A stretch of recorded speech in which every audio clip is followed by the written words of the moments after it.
No one will be able to be armed. We will take all weapons.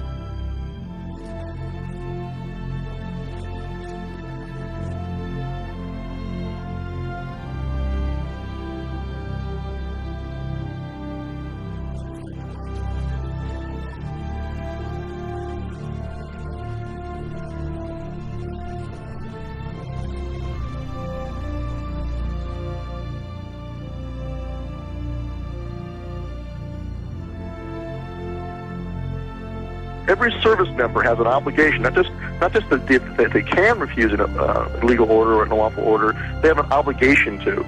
They have to. And so they have to make a decision for themselves where that line is.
There's no earthly answer that anyone can understand why these people, after 6 days, are still in this filthy, miserable convention center. Why are they still here? There's the freeway here. I tell you what I would have done.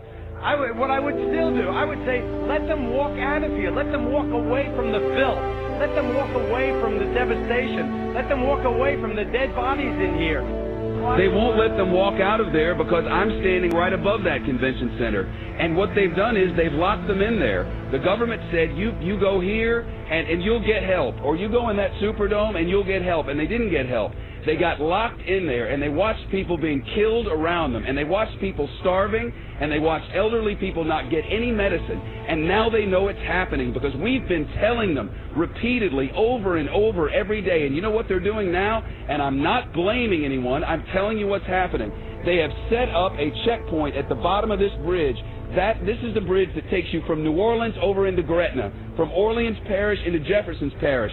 It's the only way out. It's the connection to the rest of the world. And they've set up a checkpoint, and anyone who walks up out of that city now is turned around. You are not allowed to go to Gretna, Louisiana from New Orleans, Louisiana. Over there, there's hope. Over there, there's electricity. Over there, there's food and water. But you cannot go from there to there. I think the government will not allow you to do it. It's a fact. I don't know, man.